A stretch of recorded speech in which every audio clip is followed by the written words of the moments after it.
हो, तुम्हाला माहिती आहे का, आता दिवाळी आलेली आहे.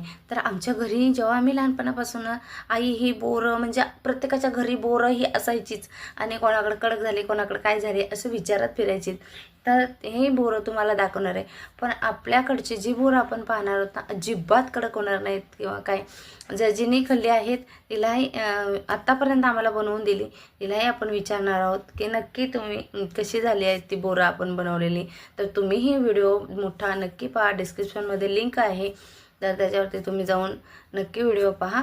तर या पद्धतीने 2-3 दिवस तांदूळ आपल्याला भिजवून घ्यायचे आहेत. आजचं पाणी उद्या काढून निथळून आपल्याला मस्तपैकी आपल्याला तांदूळ ओलेच्या ओळे भाजून घ्यायचे आहेत.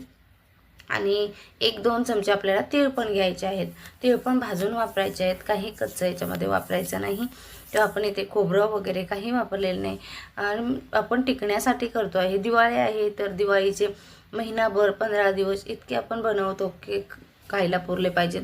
तर या पद्धतीने तुम्ही बनवून पहा. ते भाजून झाल्यावरती छान कुरकुरीत असं लाल कलर आल्यावरती तांदूळ काढून घ्यायचे.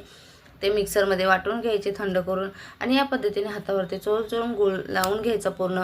गुळाचं प्रमाण जास्ती झालं नाही पाहिजे, जेणेकरून बोरं आपली फुटणार नाही. तिथे गरम पाण्याचा वापर करायचा आहे. मस्तपैकी गरम पाण्यामध्ये आपण बोरं बनवलेल्या तर खूप दिवस टिकतात आणि मस्त आपली नरम अशी बोरं सॉफ्ट असे राहतात.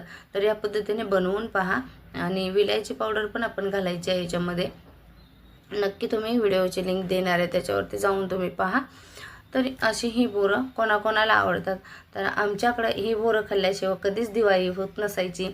तर माझी आई आलेली आहे, तर तिला मी विचारलं आहे की कशी केली आहे ती बोरं, कशी झाली, छान